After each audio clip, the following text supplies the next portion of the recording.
que está en el carro. I have no idea what you said. What was that? I don't know what's in the box. Oh, okay. German? Seriously? I was trying. You're not even giving me credit for trying? Yeah. I I'm understood. going to learn that language. Oh, yeah, I am. As soon as I graduate. You didn't have to record that part. I got it. You might as well keep it. You can edit I'm it. gonna have to edit that out. You know how difficult it is to cut crap out of video? Okay. These are two really important questions, and the second group, I don't recall exactly what you said. What was your question that you're still wondering in the second group that went? Group 2. Adele, what did you say? No, So we're still wondering, would be like to challenge, to change our way of thinking. How do we overcome assumptions and change the way we're thinking? Right. That's what it was, yeah? Yeah. How do we overcome assumptions and change the way we're thinking? I love that question. Did I teach you guys in one of the previous 2 weeks, the last 2 weeks that we were here, did I teach you about the word else? Oh, perfect. Oh, man. You're going to love this, man. You're going to love it. Assumptions are killers. We've talked about the fact that if you change the spacing in the word assume, you make a out of and. Not good. We don't want to do that. Assumptions are killers. We don't want to make them. The challenge is we don't even recognize when we've made one. Would you agree with that? Yes. That's the problem with assumptions. We don't even know when we made them. So 2 tools that are ridiculously powerful that I've only discovered in the last year, ironically. The first one is the power of hindsight. The best time to find an assumption that you've made is after you've made it and the project is done.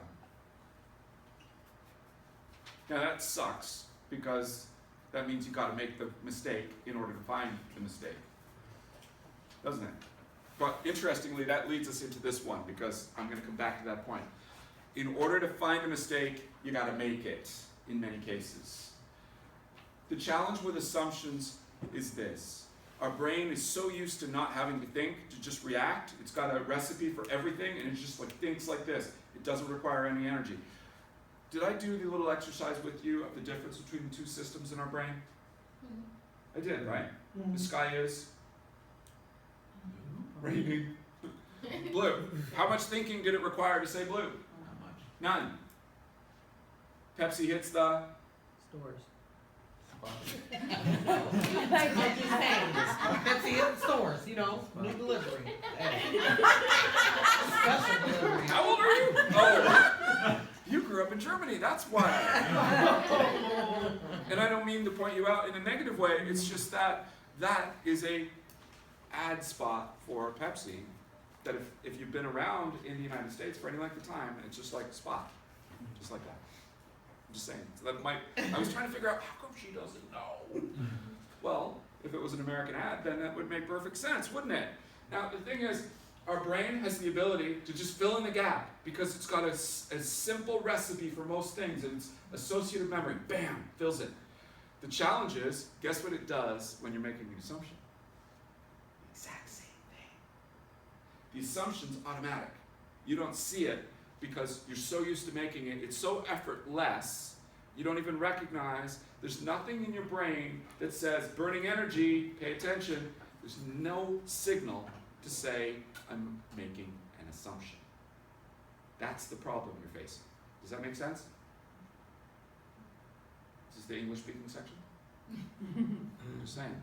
Makes sense, yeah? Okay.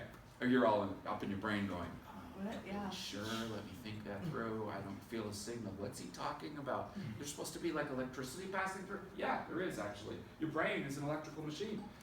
Biochemical engineering. It's really kind of cool. So, because we don't have an electrical signal that says, pay attention, I'm burning energy, we throw grapes across the room. I think you should throw 2. Sorry. I think there should be 2 grapes. I'm sorry. I'm gonna have to cut this part too. You are recording. We are so behind schedule. This is hilarious.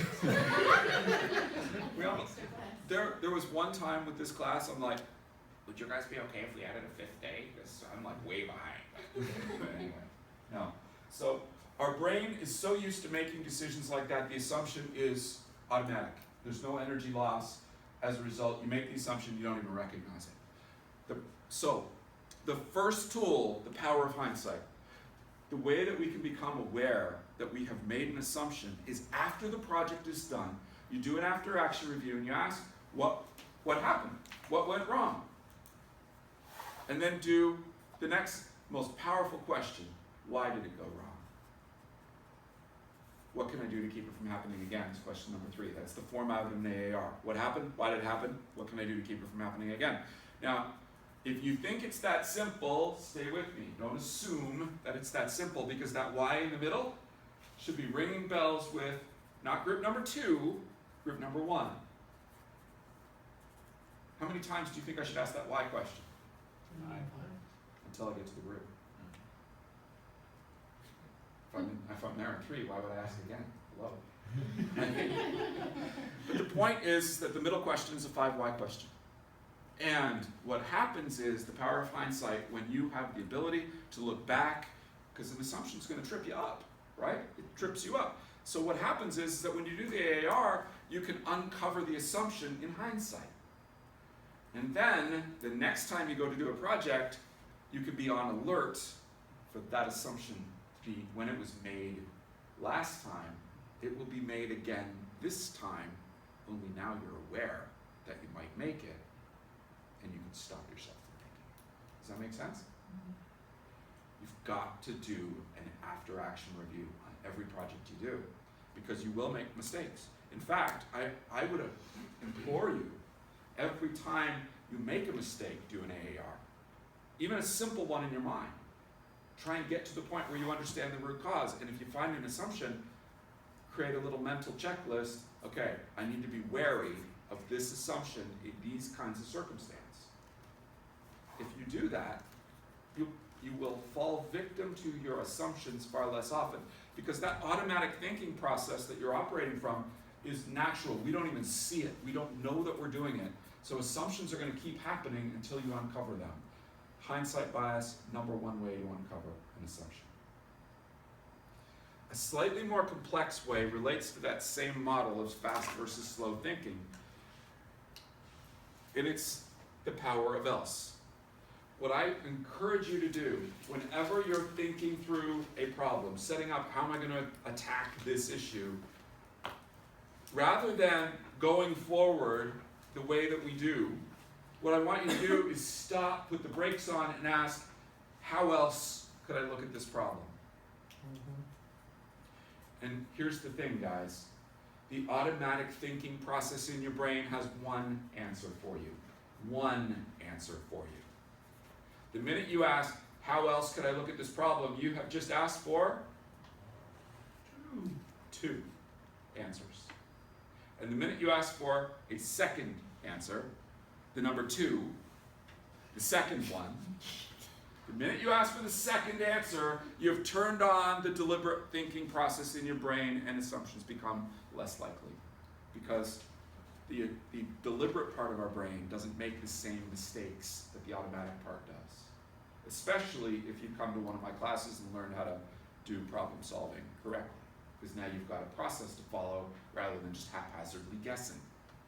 If you're haphazardly guessing, you don't need the deliberate thinking process, and you're going to be subject to assumptions again. But once you start developing a process of how you deal with problems, you ask how else, you get the second answer, you might get a third, maybe there's only 2. I don't know. But the minute you ask for more than one, you turn on the other part of your brain. And assumptions are not a problem. Does that make sense? It's really the key. I only discovered that in the last year. It's kind of fun, those 2 tools. I'm serious.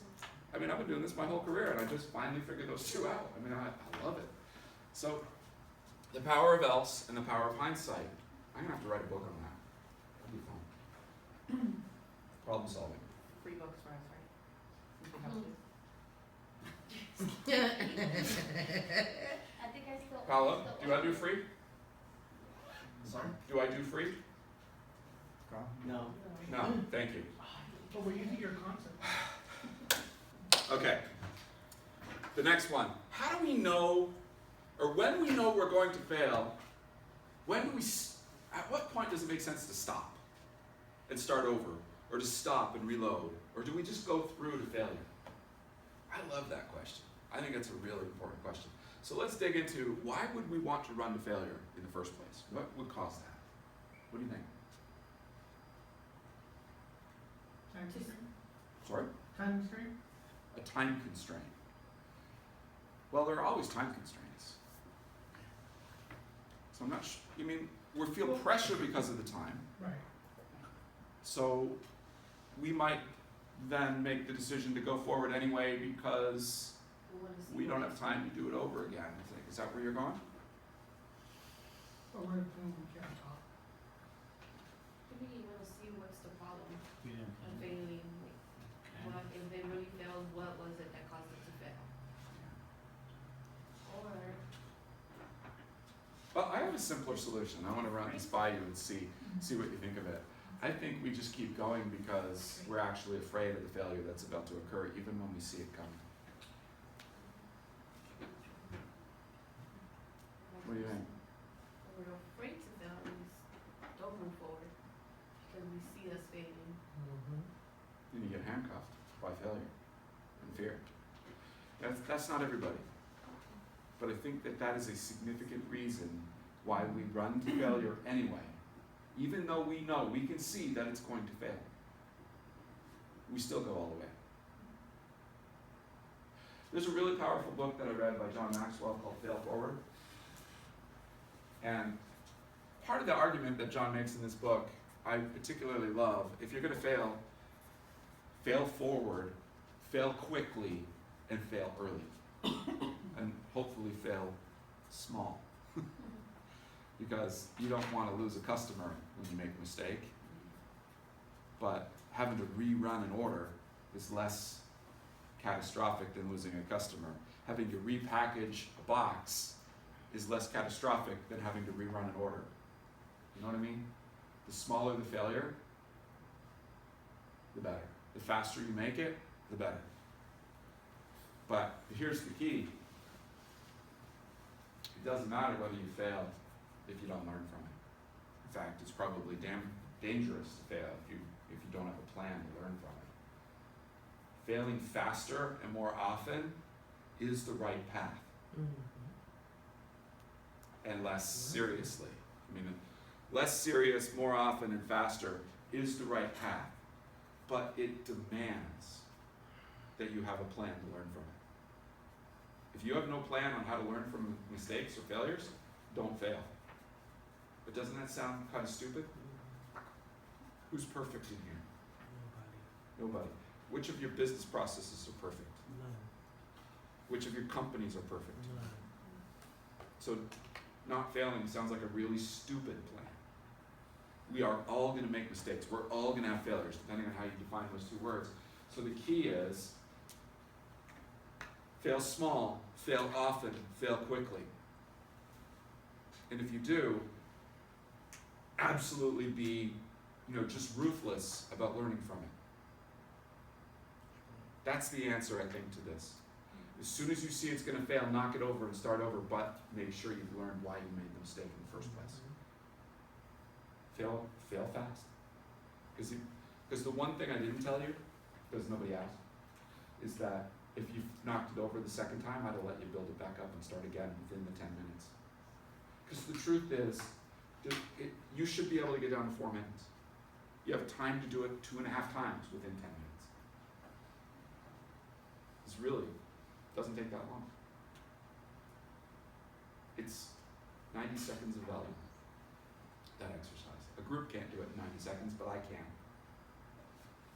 Because once you figure out the process, it's actually very easy to get those blocks out and get them to the top quickly. And not rush, not be reckless. So we'll spend one more time on that this morning before we go into the leadership piece. But does this make sense? Fail small, fail often, fail fast.